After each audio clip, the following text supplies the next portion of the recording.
All right. Wow. Look. I did it. Look how dirty it is. See how dirty that is? We're going to make it right. It's very dirty. Very dirty. I don't know what the screws are set at, but I'm going to find out. We just took it off. Yeah, we're getting into it. We're getting into it. So gonna make a note of what the screws are. This is the fuel pump adjustment. This is the air fuel screw, and this is the idle adjustment right down in there. They all have specific settings, and there's some music, so I gotta go. Hey, well, guess what? The carb looks pretty good. This is my first time taking apart a Super E. It's a bit dirty. Inside it was very clean. Ryan kept telling me about, he thinks the jets were too big. And I've been talking to Ralph down the valley.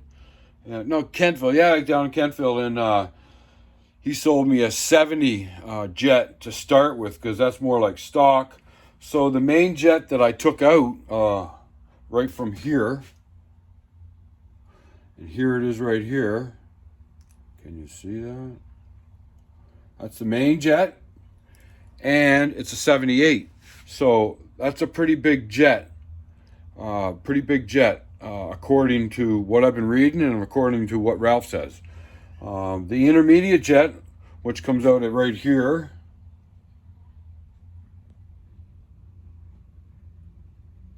$265. So $265 on the intermediate. Looks fairly clean.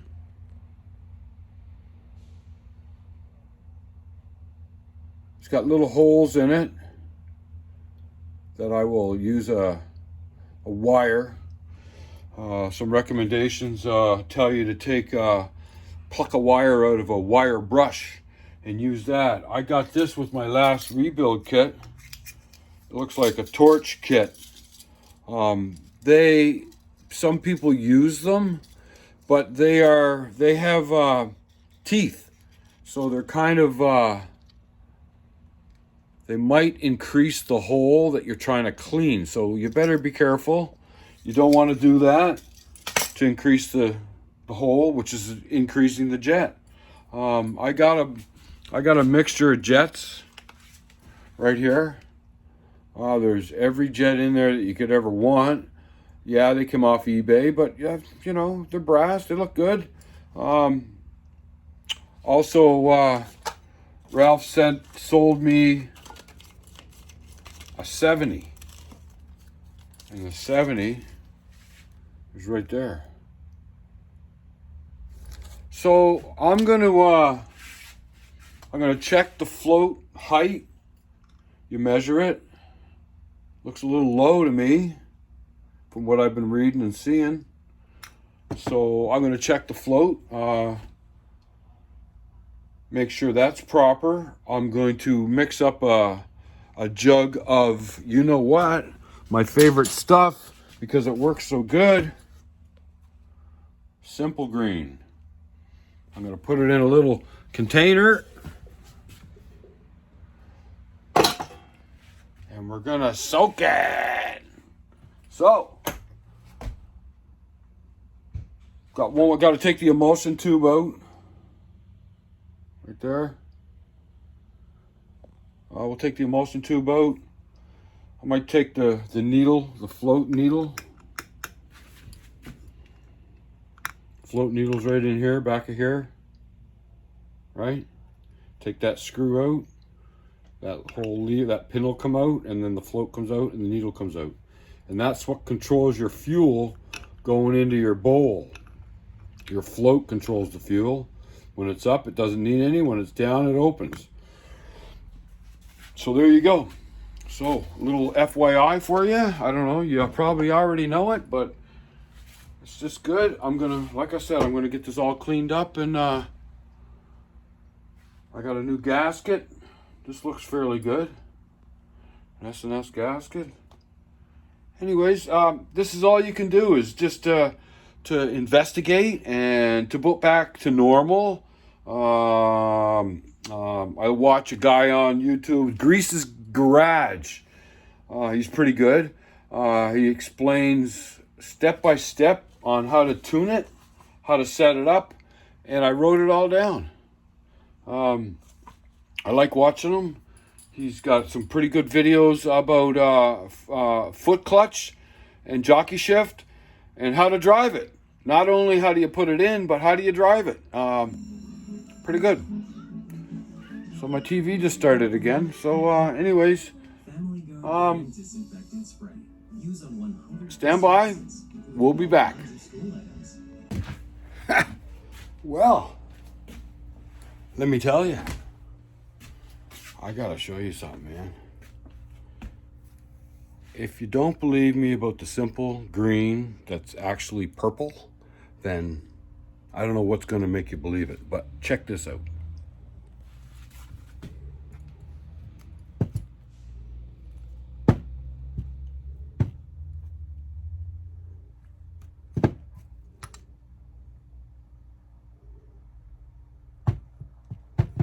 I mean, it was all black. It was all black in there. I mean, what the hell? I mean, that's freaking fantastic. Looks brand new.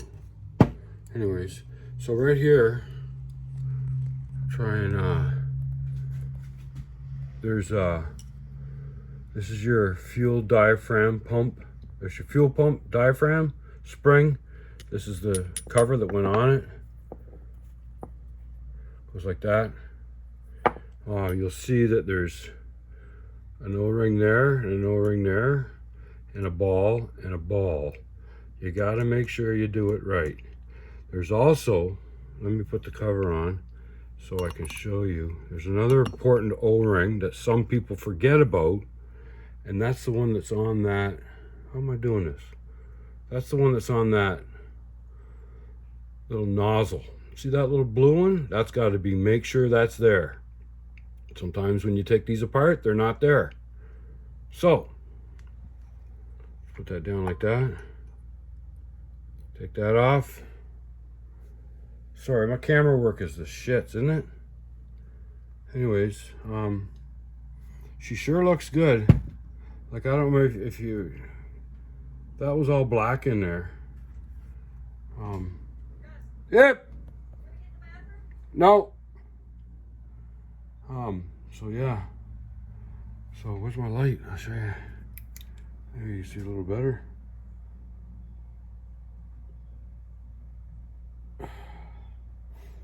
Anyways. I don't even know where to look. There it is over there. You'd think after 60 some odd videos that I'd be a little bit better at this. I care about doing the videos, but I don't really give a shit. As a matter of fact, I am taking a course, social media course. It's a free course offered by the province. Starts on Tuesday or Wednesday. It's 4 hours a week for 10 weeks. And it's about the algorithms and the social media and how to increase. And I don't know. Anyways, maybe I'll pick up a few tips and ideas to make my videos a little bit better. Anyways, I'm going to attempt to put this back together. I'm going to hold off on the 78 main jack. I'm going to put a 70 in it. I'm not 100% sure about the intermediate. I might just use what's in it. That's the idle jet. It's an intermediate jet. So the main jet is for, you know, half throttle and beyond. Anyways. Tuning carburetors is trial and error. I watched a real great video on tuning a carburetor, an S&S, and it's about driving and riding, and you accelerate full blast, and then you pull on the clutch and hit the kill, and then you pull over to the side of the road and you pull your plugs. And if your plugs are nice and tan and brown, then you got your setup right. If they're white, too lean. If they're black, too rich. So anyways, might have to try that. Thank you, Sean, Nonstock Customs, for the tips on the starter wiring and where the relay might be, and also that crankcase vent. He vents his to a little container instead of spewing it on the ground when your bike sits for a while. I guess they all do it. The oil from the tank goes down into the sump, and when you kick it or start it, it spews back out of the vent or whatever. I've heard of people checking their oil in the spring and saying, holy shit, I got no oil.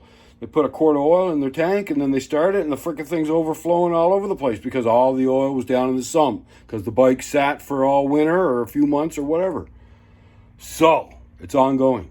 So I might rig up some kind of a catch can and catch it. Anyways, I'm going to put this together with some new parts. I got a bunch of new parts right here. Diaphragm, gasket, springs, ball bearings. I'll come back and I'll show you what I did. All right, thanks. Well, I must say, I got it together. Looks fabulous. Looks friggin' fantastic. If it works as good as it looks, she's gonna be awesome. I did find something. I did. With my stoker knowledge, I'm gonna try to show you. Maybe I'll just turn the camera around and start and stop. But here's the parts that I changed. Oops. Here's the parts that I changed. So 3 O-rings, 2 ball bearings, a spring, fuel pump diaphragm, the carburetor O-ring that goes against the manifold, and the main jet, which is a 78, which is, I think, is way too big. That's what everybody's telling me. I put a new main gasket in it. That's in there. And I'll show you something that I found that's been overlooked and probably causing the problems with this thing. Ain't gonna work right if you don't get all the parts. Stand by, I'll flip it around. Okay, start and stop. So this is the accelerator pump, and this is the screw to adjust the accelerator pump. And the accelerator pump is supposed to be 2 turns out. You bottom it till it just touches this lever, and then 2 turns out. So screw it until it touches 2 turns out. Problem is, I'm not seeing a rod, a pump rod. There should be, I'm thinking there's a boot here, so there should be a rod that sits underneath this lever, so when the lever, pumps, that's what, the lever comes down, pushes on that diaphragm that I just put in there, which is this, and squirts gas. It's inside here. So I don't see a rod behind this diaphragm. So that's good. So anyways, that must be a problem. So, well, let's talk about the settings, how I set this up. If I get it to stand up. Anyways, so this is your air fuel mixture. Air fuel mixture is in all the way, lightly seated. Don't friggin' crank it. Then out 1 1/4 turns. 1 1/4 turns. This is your air fuel mixture on the S&S Shorty carb. Then you got your idle screw, which is right here. Idle screw, you screw it all the way in till it seats, and then a 1/2 turn in. That gives you a little idle. So 1/2 turn in after it seats. So that's them 2 screws. And we already talked about this screw. This is the accelerator pump. You touch it, it touches, and then 2 turns out. 2 turns out. That's the accelerator pump adjustment.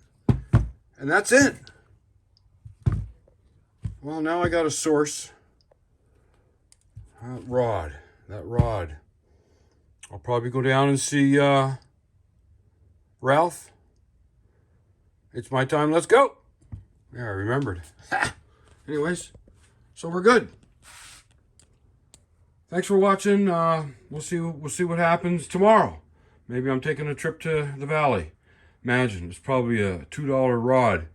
Maybe I'll check Sean out in Sackville. Maybe he's got one. Anyways, that Non-Stock Customs. He's helped me all along with all my bikes. He's a good guy. I'm going to start and stop because I got something to tell you. So, the third Sunday is this Sunday, and it's supposed to be our 5th Chopper Social.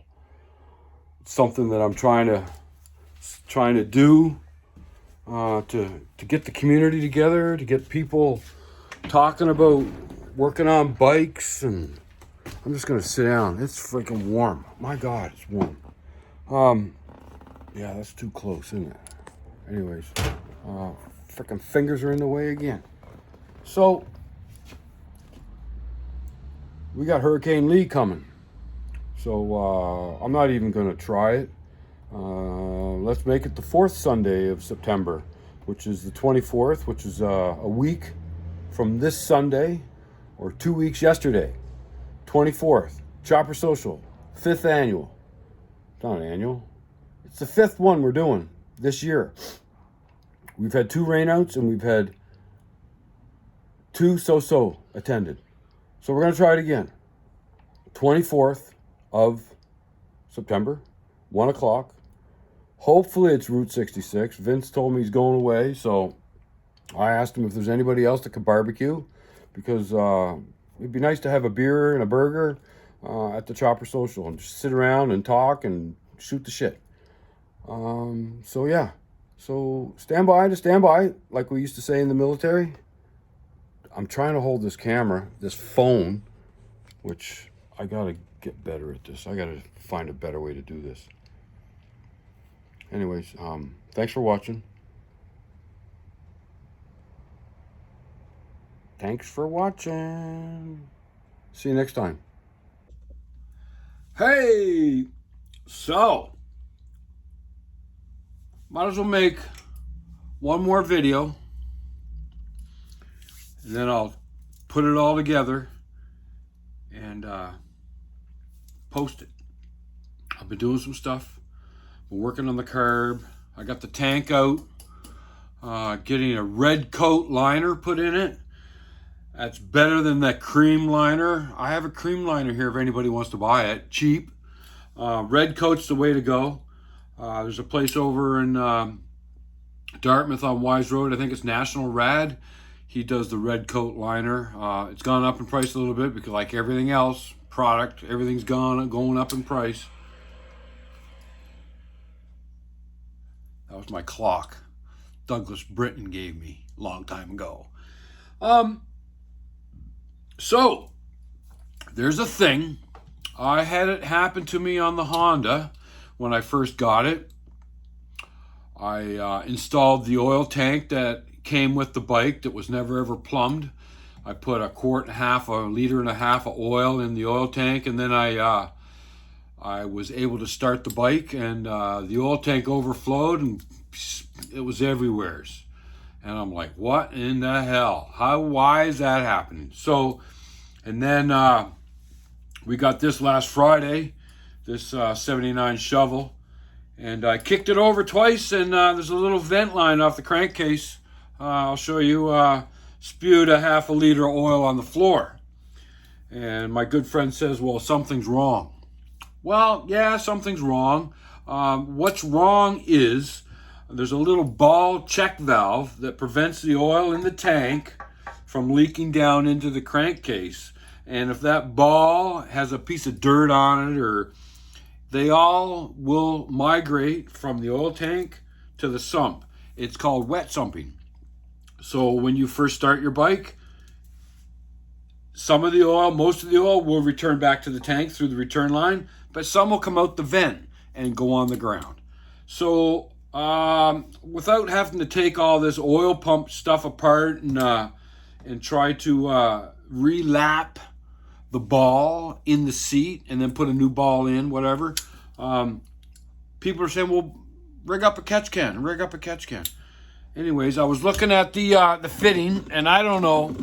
It's right. I'll put my finger on it. It's right here. Can you see? There it is. It's right there. It's a vent. Right there.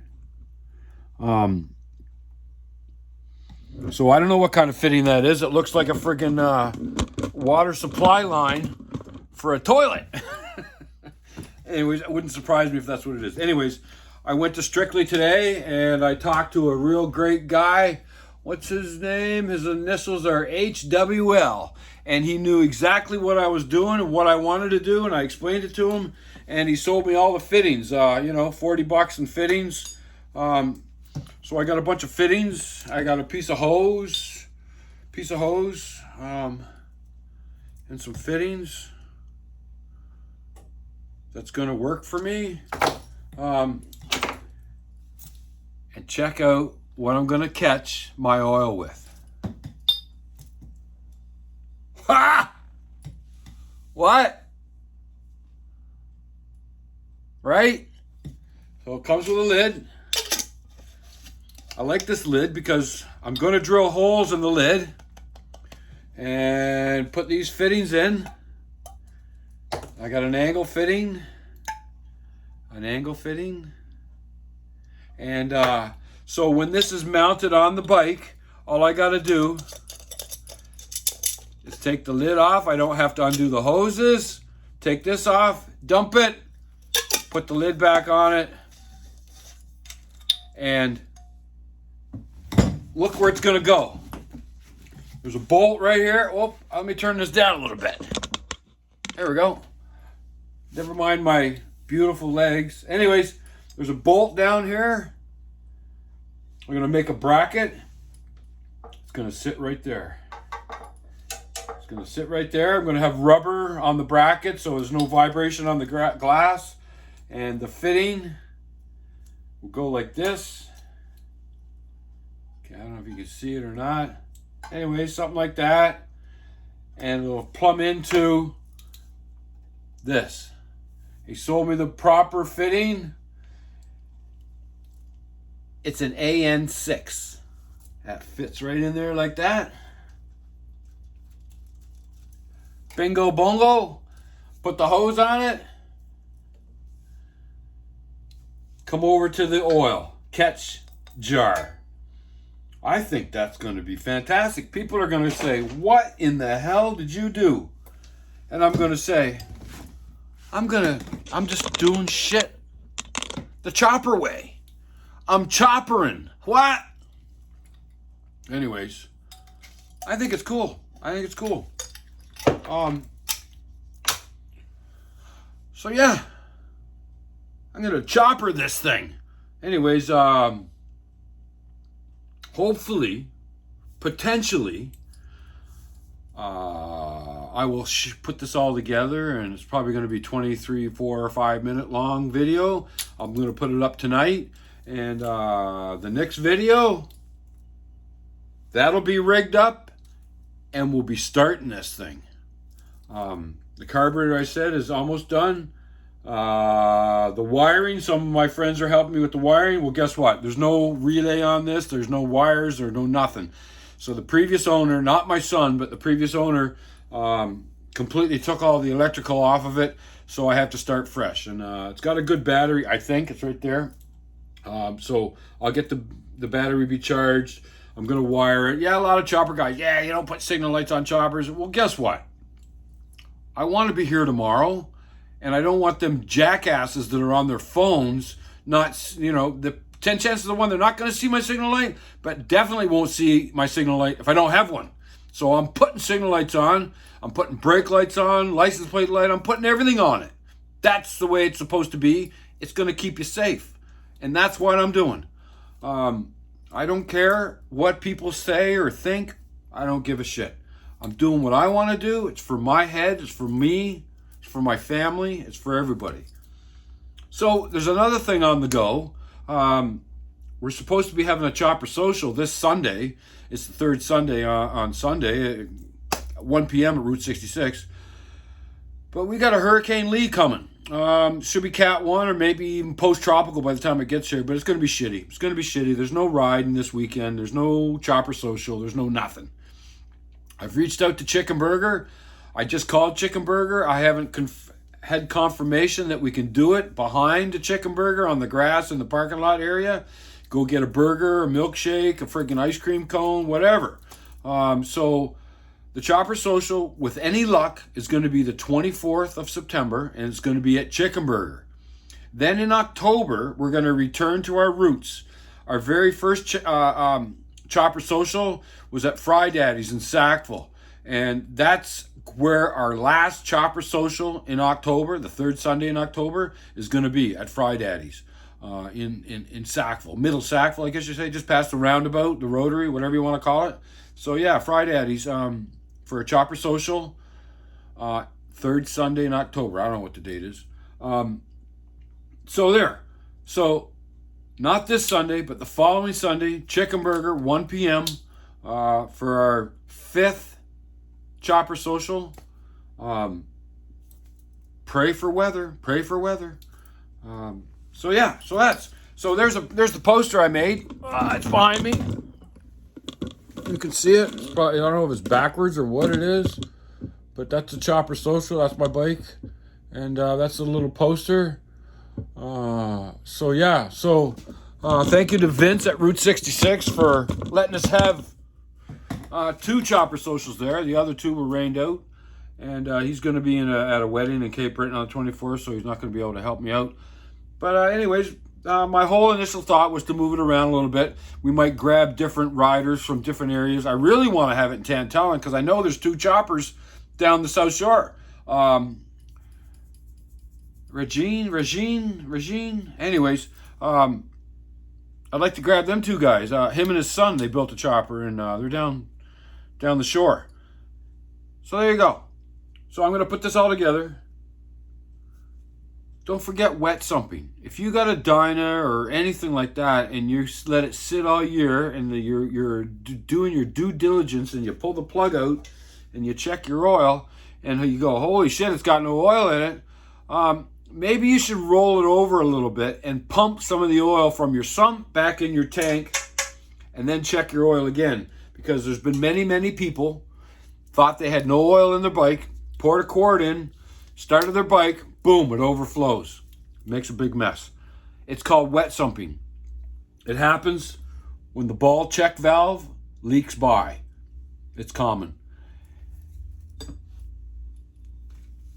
And Cousin Lee is going to be my catch can. All right, that's it. You know what? Don't forget, like and subscribe. Check out my Facebook, check out my Instagram, and help me out on YouTube. Spread the word, share a link, whatever. Check out Ralph, It's My Time, Let's Go.